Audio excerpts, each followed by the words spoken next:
So ngayon pala, may si Popsi, di ko alam kung magtatagalog ako, mag-iilocano, basta kami uuwi na lang. May kukunin kasi tayo doon sa kukuhanan natin para sa ganyan makuha na natin at may uwi na natin yung mga dapat nating kunin. At kung nakuha na natin, edi nakuha na natin, tapos uwi na tayo. Ganun, aray mo. Kaya umaga na mga si Popsi, nakarating tayo dito sa Dominion Bus Lines, US Airlines, everything. Yan, hihintay na lang natin susundo sa atin. Galing pa sila sa Barangay Pitipiupi, mga mabibirokan ni Street, biro kong tulatan. Tano, tikas na kagkikita kayo tulatan man na yun. So yan, nakikita na nga kami, may si Popsi, kahit siya, nakapikita ko, nakikita kami. Decide na lang kami, punta na lang muna magpansit dito sa Calaba. Di ko alam kung saan to, basta dito yon. Basta pag pumupunta ka dito sa Abra, may si Popsi, lagi mo tatandaan na dapat magpansit ka kasi yan yung isa sa signature ng Abreño na pagkain. Madami naman pansitan dyan, may si Popsi. Puntahan mo na lang lahat, wala namang problema. Kunin mo yung mga lamang loob, yung mga kalabkab, mga isaw, mga ano ba yan, mga dalom sa loob. Para sa ganyan, pag uwi mo, high blood ka na. Wala na problema yun, bahala ka na dyan. Ang kagandahan kasi dito, ikaw pipili mismo kung ano yung mga dapat ilalagay. Nandiyan lang naman sa tray yun, tapos titignan mo na lang. Tapos nagulat din ako talaga dito, ang nagpapasarap sa pansit talaga ay yung naliligo kasi yung sabaw. Yan, tinatabo ni ate para makapunta dun sa plato-plato namin. Pag nasa table mo na, may mga seasonings naman dyan. Kung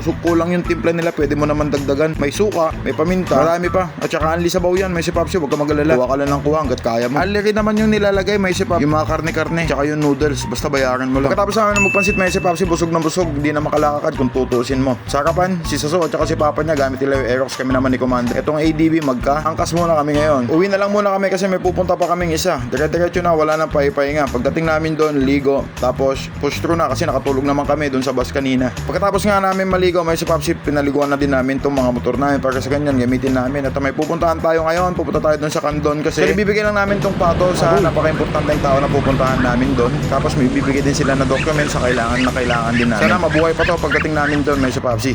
So yan, i-start na namin yung mga motor namin. Dito kasi sa probinsya, may si Popsi, hindi naman masyadong uso yung helmet pa. Pero meron na yung mga ibang municipalities na nag-i-implement na ng no helmet, no travel policy. Nung nasa Banggit na kami, may si Popsi, napag-isipan namin na magasolina lang muna ng Etneb. Tag-Etneb kami, kasya na siguro, Brato Candon yung 20. So in-enjoy na lang din namin yung moment at in-enjoy na lang din namin magmotor. May mga tao nagsasabi na bakit kayo nagmumotor, di ba delikado yan? Ito kasi yung nagpapasaya sa amin, may si Popsi. Tapos ito yung nagtatanggal ng stress namin kung kailangan namin tanggalin, kailangan namin ma-detox ang aming sarili, ang pagmumotor. Kasi dito nagbibigay talaga ng saya sa amin na makapasyal sa iba't ibang lugar na makita yung ganda ng Pilipinas, may si Popsi. Hanggat kaya pa, kasi darating yung araw na pagtanda natin, baka mamaya hindi na natin kaya magmotor. Hanggat kaya, banatan mo lang. Kaya nga tayo binigyan ng buhay na manirahan dito sa mundong to para sa ganyan. Maging masaya, wag yung lahat damandama, pati mga problema, dalandala, lahat ng pagsubok. Kaya wag mo kakalimutan, enjoy mo lang, chill ka lang, kaya natin yan.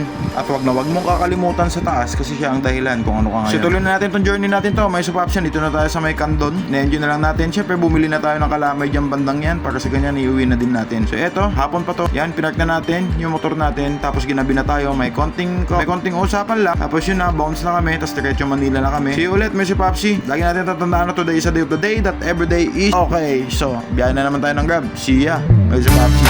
Ingat sa amin sa daan.